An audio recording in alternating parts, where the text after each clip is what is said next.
જો સાંજે હેલ્ધી એ પણ ઓછા તેલમાં તમને ચાટ ખાવાનું મન થયું હોય તો તમે બહારની ચાટ અલગ અલગ બહુ ખાતા હશો, પણ ઘરે એકદમ ઓછા તેલમાં ક્રિસ્પી ચટપટી ટેસ્ટી એવી બટેટાની ચાટ એટલે કે આપણે આલુ ચાટ બનાવીશું. જો બટેટા બાફેલા તમારા તૈયાર હશે તો માત્ર 10 મિનિટમાં તમે આ ચાટ બનાવીને સર્વ કરી શકશો અને બધા તમને પૂછશે કે તમે આ ચાટ કેવી રીતે બનાવી. હેલો ફ્રેન્ડ્સ, તમારું સ્વાગત છે મારા કિચનમાં. આજે આપણે બનાવીશું ઓછા તેલમાં માત્ર 10 મિનિટમાં ચટપટી ટેસ્ટી એવી ક્રિસ્પી બટેટાની ચાટ બનાવીશું. જો તમને મારી રેસિપીઓ ગમતી હોય અને હજુ સુધી ચેનલને સબસ્ક્રાઈબ ન કર્યું હોય તો સબસ્ક્રાઈબ કરજો અને બાજુમાં આપેલી ઘંટી દબાવજો એટલે નવી નવી રેસિપીના નોટિફિકેશન આવે. આ રેસિપીથી આપણે 4 લોકો માટે આ ચાટ બનાવીશું. પ્રેશર કુકર લેશું અને એમાં આપણે 6થી 8 બટેટા, ડિપેન્ડ હવે બટેટાની સાઇઝ કેવી છે એ રીતે તમારે બટેટા ઉમેરી દેવાના. સાથે આપણે એમાં પાણી 1.5 કપ જેટલું અને 1 ટીસ્પૂન જેટલું મીઠું ઉમેરી દઈશું અને પ્રેશર કુકરના 3 વિસલ મીડિયમ ફ્લેમ પર કરી લઈશું. તો પ્રેશર કુકર થાય ત્યાં સુધીમાં આપણે ડુંગળી સાથે ટમેટું અને લીલા ધાણા અને લીલા મરચાં કટ કરીને તૈયાર કરી લઈશું. તો અહીંયા જો બાફેલા બટેટા તૈયાર હશે તો તમે માત્ર 10 મિનિટમાં આ ચાટ બનાવીને સર્વ કરી શકશો. તો આ રીતે ડુંગળીને એકદમ ઝીણી ઝીણી તમારે ચોપ કરવાની છે અને અડધી જ ડુંગળીની તમને અહીંયા જરૂર પડશે. ટમેટા માટે તમારે આ રીતે ટમેટાનો વચ્ચેનો ભાગ છે એ નથી લેવાનો, જે થોડો કડક ભાગ સાઈડનો હોય એ જ લેવાનો છે. સાથે લીલા ધાણા પણ એકદમ ઝીણા ઝીણા આપણે ચોપ કરી લઈશું. હવે બાળકો માટે જો તમે બનાવવાના હોય તો લીલું મરચું ઉમેરવાની તમને જરૂર નથી. જો મોટા લોકો માટે અને તીખું ખાવાનું પસંદ કરતા હોય તો એના માટે તમે લીલું મરચું ઉમેરી શકો. પ્રેશર કુકરને 3 વિસલ થઈ ગયા, પ્રેશર નીકળી ગયું અને પછી આપણે આ રીતે બટેટાની છાલ ઉતારીને રેડી કરી લઈશું.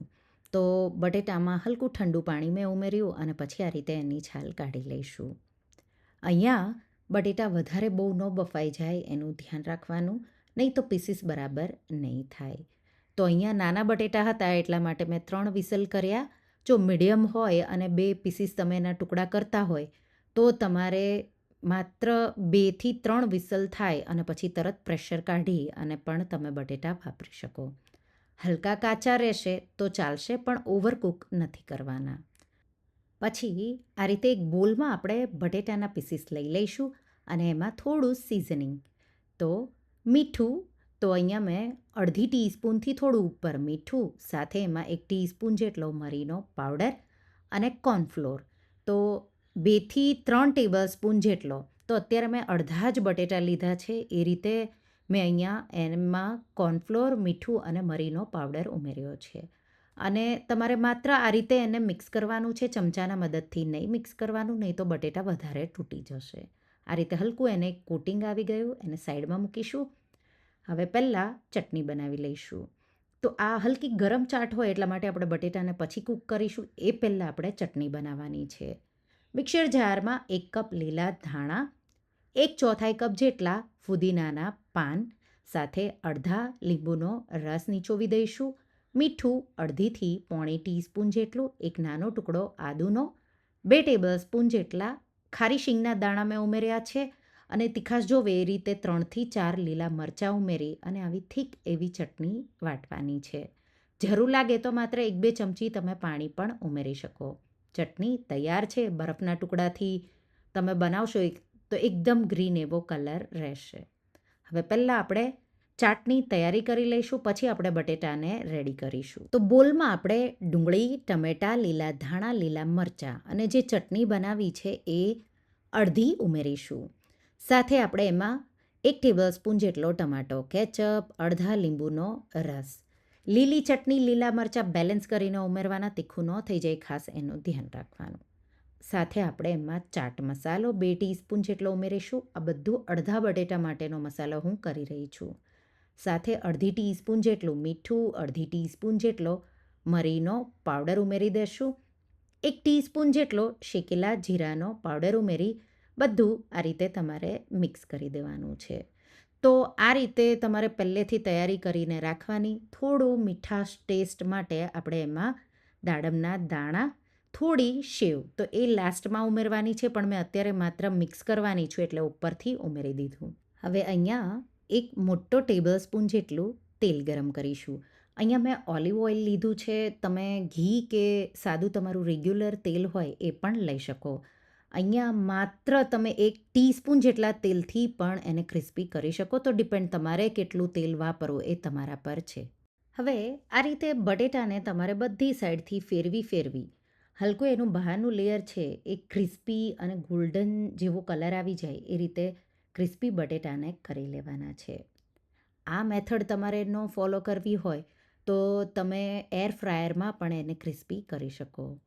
આ રીતે હળવા હાથે ફેરવી નોનસ્ટિકમાં જ મેં બટેટાને ક્રિસ્પી કરી લીધા. તો અહીંયા બહુ ટેસ્ટી એવા એકલા પણ તમે ખાઈ શકો. તો પોટેટો વેજીસ હોય, બટેટાની વેજીસ જો તમને ભાવતી હોય તો આ તમે એકલા પણ ખાઈ શકો, એટલા ટેસ્ટી લાગે છે. હલકું એવું ઉપરથી લાલ મરચું પાવડર છાંટીશું અને તૈયાર છે. તો આ રીતે જે મસાલો આપણે બધો ભેગો કરીને રાખ્યો હતો એમાં ગરમા ગરમ બટેટા ઉમેરી દેશું અને પછી તરત જ એકદમ એકસરખું તમારે એને મિક્સ કરી દેવાનું છે. તો અહીંયા જ્યારે બધું હું અસેમ્બલ કરતી હતી ત્યારે જ બટેટા મેં સાઈડમાં ક્રિસ્પી કરી લીધા, એટલે એકદમ જલ્દીથી બનીને તૈયાર થઈ જશે. તો બટેટા જો તમને ભાવતા હોય તો આ ચાટ તો તમને બહુ જ ભાવશે. સિમ્પલ એવી બનાવવામાં છે, પણ એટલી ટેસ્ટી ખાવામાં છે કે તમે જેટલી બનાવશો એટલી ઓછી જ પડશે. તમે લીલા મરચાં સ્કીપ કરશો તો બાળકોને પણ આ ચાટ બહુ જ ભાવશે. ઉપરથી થોડા ખારી શીંગના દાણા, સેવ, લીલા ધાણાથી ગાર્નિશ કરીશું અને જો તમને વધારે ચટણીની જરૂર પડે તો તમે વધારે ચટણી પણ ઉમેરી શકો. અને જો તમને અહીંયા ટમાટો કેચઅપની જગ્યા પર આંબલી ગોળની ચટણી જોવે તો એ પણ તમે વાપરી શકો. પણ એકદમ થીક રાખવાની અને એકદમ સારી એવી તમારે તમારા સ્વાદ પ્રમાણે બનાવવાની. પણ આ ઝટપટ બની જાય એટલા માટે મેં ટમાટો કેચઅપ યુઝ કર્યો અને એનાથી પણ બહુ સારો એવો ટેસ્ટ આવે છે.